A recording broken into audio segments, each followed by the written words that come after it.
In a breaking scandal of titanic proportions, a 2002 interview has come to light in which Vice President Mike Pence says he will not dine alone with a woman who is not his wife and does not go to events where alcohol is served unless his wife is present.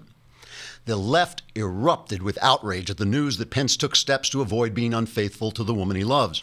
Some compared Pence to a Muslim, though being a Muslim is of course fine, but Pence is worse. Not to say Muslims are bad, but something. As one Twitter leftist put it, quote, "It's very important that I comment angrily on the personal lives of people I dislike. Otherwise, I'd have to confront the fact that my own life is a meaningless vortex of anger and loneliness that compels me to spread the same leftist values that have made me so terribly, terribly unhappy," unquote. Feminists, of course, were particularly bitter and outraged about the remark. They were also bitter and outraged before the remark, during the remark, and after the remark. As prominent feminist commentator Shrilly Miserable told the Cats in her partially furnished studio apartment, quote, "It's offensive to women to think that just because one of us sits down to have dinner with Mike Pence, she would want to run her hands through his authoritative silver hair and gaze deeply into his steely brown eyes while sort of accidentally touching his muscular calf with her stockinged foot and confessing that sometimes she secretly wishes some powerful man would come along and rescue her from the drab emptiness of her own misguided philosophy," unquote. Journalists also joined what NPR called the, quote, "Mike Pence misogyny debate." The journalists felt the conversation wasn't quite as stupid and shallow as it could be, and they were sure the opinions of journalists would fix that problem right up. The website Vox ran an article saying it was illegal for Pence not to dine alone with women. I'm not making that up. And Cosmopolitan's website ran an article mocking Pence just one day after they posted a confessional piece by a, quote, "side chick," that is the girl who is sleeping with your husband because he didn't follow the rules laid down by Mike Pence. And of course, we all remember how the media celebrated Bill Clinton's, quote, "complicated love story" after Clinton whitewashed his marriage of infidelity and sexual harassment during his convention speech last year. Well, those same venues attacked Pence for being, quote, "a puritanical, latent womanizer." That profoundly meaningless phrase comes from Slate, which is called Slate because you have to be as dumb as a paving stone to read it. The issue, for those of you who can't figure out why there even is an issue, is that Pence acknowledges the truth about human nature and takes steps to ensure he does what's right instead of what's wrong. When you're a leftist feminist standing out in the cold, wearing a stupid pink hat after voting for a woman who helped intimidate her husband's harassment victims into silence, that can make you feel kind of bad about yourself. Maybe it's just the hat. Trigger warning, I'm Andrew Klavan, and this is The Andrew Klavan Show. I feel hunky-dunky, life is tickety-boo. Birds are winging, also singing hunky-dunky-doo. Ship-shaped, tipsy-topsy, the world is zippity-zing. It's a wonderful day, hurrah, hooray! It makes me want to sing.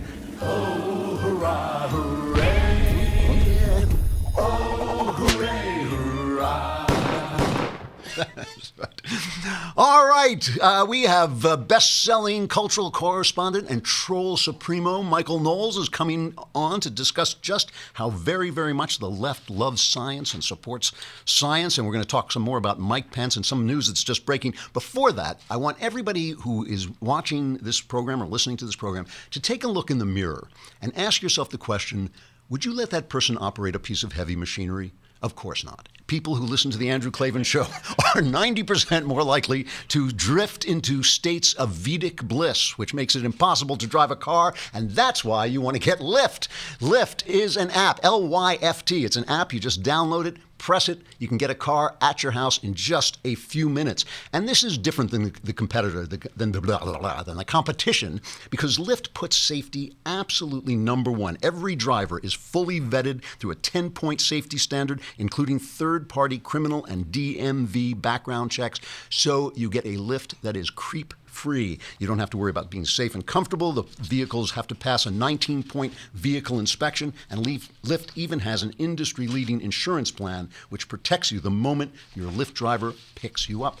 And Lyft offers a better experience because you know why? You can tip the driver in the app. That is innovative, and it makes your guy happier. And that's also why 9 out of 10 Lyft rides get a perfect 5-star rating because you get a happy, safe, creep-free experience. And Lyft has a new AMP device which uses a color-coded system so you can easily find the right car and you don't have to say your name to your driver through a cracked window. It's all designed to get you where you need to go A, without letting someone like you drive a car, which, let's face it, is a disaster, and B, gets you there safely and pleasantly. Right now, Lyft is offering our listeners a special deal for new users. Get 3 free rides up to $10 each. I don't even know why I have to sell people on this stuff if they're giving it away. 3 free rides for up to $10 each. That's up to a $30 value when you enter the promo code in your app, Klavan, Klavan.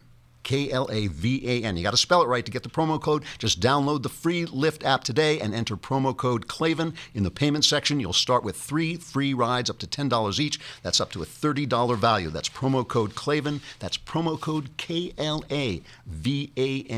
in Lyft, Lyft. All right. So before we get to what I really want to talk about, I have to just talk about this breaking news that was happening as I was driving into work. White House lawyers, it's now been revealed that White House lawyers have discovered, over the weekend I wrote this piece called Obama Spied, Media Lied. It's now featured on Real Clear Politics. I wrote it for my PJ Media blog, Klavan on the Culture. But it's just about the fact that this whole Trump and the Russian story is falling apart. Adam Schiff, who has been casting about these McCarthyite accusations, is now admits they don't have any evidence that Trump colluded with the Russians. But this thing about Obama surveilling Trump is really coming together. It's really becoming a big story. And the latest part of the story is that former National Security Advisor Susan Rice, and we all remember Susan Rice, she's the one who went on 5 morning talk shows on Sunday and lied about Benghazi not being a terrorist attack, right? And then they kind of threw her under the bus because it wasn't us who lied, it was Susan Rice. Rice has now been asking, it's now been shown that Rice was asking to unmask people who had been caught up in surveillance. American citizens caught up in surveillance of foreigners, their names are supposed to be masked. Apparently, Susan Rice was contacting the NSA and asking them to unmask these things. So obviously that was so the news could leak and she could send all this stuff to the press. And what is interesting about this is it also gets Devin Nunes off the hook. If you remember Devin Nunes, they were saying, why did he have to go on the White House grounds to get this material? Well, it was in the NSA computers probably where Susan Rice was making these requests. And I just want to play, we'll have to talk about this more tomorrow if we can, but I want to get on to other things because this news is just breaking. But before I stop, I just want to point out that Susan Rice was asked about this stuff by Judy Woodruff not that long ago. Let's play this cut. In the last few weeks, the New York Times has reported that in the final days of the Obama administration, individuals went out of their way to spread information throughout the government about what they knew about intelligence, that the Russians had interfered in the election last year, and that there may have been a connection with Trump campaign officials.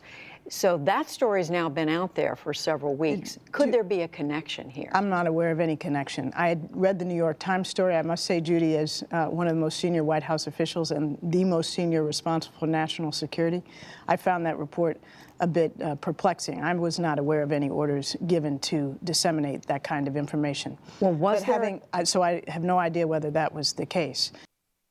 Well, that sounded almost like a bald-faced lie to me. You know, is bald-faced going too far? I just love in this administration that Trump says wiretap instead of surveilled, and the lead is he lied. He lied, as well. But the Obama people, they just lie. They just lie, and nobody ever says it. They're just lying. So there's going to be more on that coming down the pike. All right, I got to talk just a little bit more about this Mike Pence thing, because this is absurd. This is the way, they make it say, first of all, if he were a Muslim doing it, nobody would say a word. If he were an Amish doing it, nobody would say a word.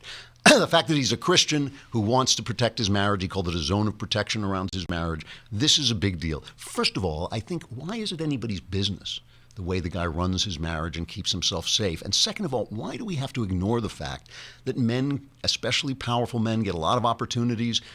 Powerful men get a lot of opportunities, A, and B, men are susceptible to seduction, kind of like water is susceptible to running downhill. So all he's doing is acknowledging the truth of this. And what the point I want to make today, the thing I want to talk about today, is how radical the left is and how much the press and the narrative tries to teach us that radical, destructive idea they have of what people are like, what men and women are like, what Supreme Court justices are like, and what they should do, how radical it is, and how everything they do is meant to convince us that this is the norm.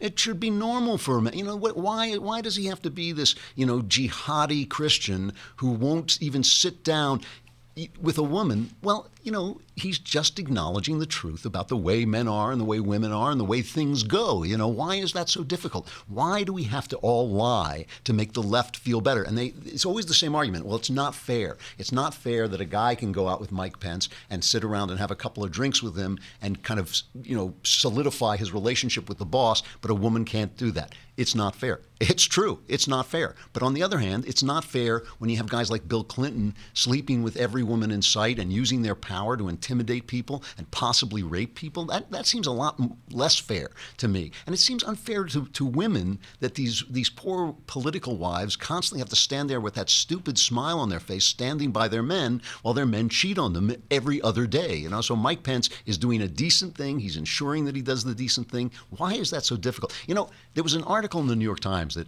it actually bowled me over that it was in the not what was in it, but the fact that it was in the New York Times, about the fact that the young people hold more traditional views, like young millennials hold more traditional views about what a good marriage looks like than older people, than people in that generation that got sideswiped by feminism and talked into this idea that men and women were the same and everything should be the same and everything should be egalitarian. Now, because it's in the Times, they use the term egalitarian, but you just have to override that for a minute and listen to what is actually being said. The proportion of young people holding egalitarian views about gender relationships, pardon me, rose steadily from 1977 to the mid-1990s, but has fallen since. In 1994, only 42% of high school seniors agreed that the best family was one where the man was the main income earner and the woman took care of the home. In 2014, 58% of seniors said they preferred that arrangement. That is a big jump. That's 16%.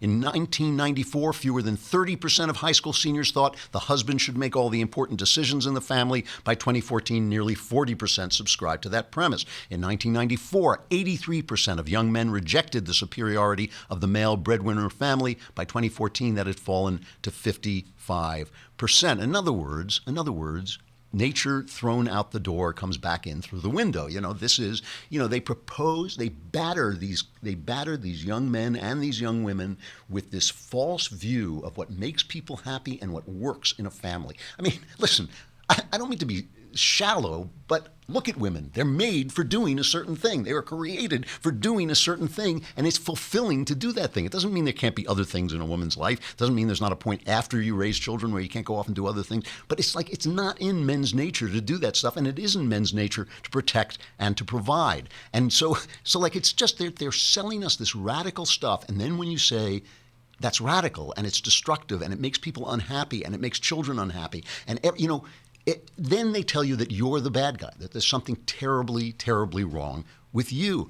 And this is something that is standard in all cultures. Every single culture has a division between women's work and men's work. And women have always worked. They've always worked really hard. They just do different work. And so when somebody says, well, why aren't there more women in, the sciences? And why aren't there more women in math? It's like every single culture for all of time has had this division. They are the radical ones. We're going to have to break and leave Facebook and YouTube. And then when we come back, we will have the all-powerful troll Michael Knowles. At this point, I just feel it's a privilege that this guy has come out from under the bridge where he's getting the Billy Goat's gruff to come over and join our show. And he has news, too. He brings insane news. Oh, he always brings insane news. But first we have to talk about Stamps.com. I love Stamps.com because everything in my life is about not getting caught on a line. Every single thing. I mean, I live in LA. I'm almost never on the freeways. I mean, I would walk before I get on the freeways because the freeways are always jammed up. And I would rather take more time to get somewhere and keep moving, I just want to keep moving. And that's why, as much as I love the post office, I don't like to go to the post office because there's always a line. And you can't get there 24 hours a day. I mean, I don't sleep at all, so I do stuff 24 hours a day. With Stamps.com, you get stamps delivered right to your computer. You can print them right out of your computer, right onto an envelope, right onto a label, any way you want to do it. And it's just like having a post office in your home. It's easy, it's convenient. You don't have to depend on the post office to be there. You don't need one of those gizmos. I keep trying to describe these gizmos. I can never remember what they're called. I don't know what are they called? Doesn't anybody know? You know why nobody knows? Because Stamps.com has made them irrelevant. That's why nobody knows. Everybody's forgotten. But they used to be these tremendous heavy things that you had in a business to print out your stamps, to get your stamps. It was just huge. And if you dropped it on your foot, you were a goner. But Stamps.com, you do it all from your computer. It really is so much easier and so much more flexible and convenient. Right now, you can enjoy Stamp service with a special offer that includes a 4-week trial plus postage and a digital scale without long-term commitments. That means you don't have to leave your house to weigh the stuff that you're mailing. You know how much stamps you need. So go to Stamps.com, click on the microphone at the top of the homepage, and type in Klavan, K-L-A-V-A-N. I keep doing this because people misspell it. It's K-L-A-V as in Victor, A-N. That's Stamps.com. Enter Klavan. Stamps.com. Enter Klavan, and never go to the post office again. We got to say goodbye to Facebook and YouTube. Come on over to thedailywire.com and listen to the rest of the show, or subscribe for a lousy $8 a month, and you can watch the show right at the site.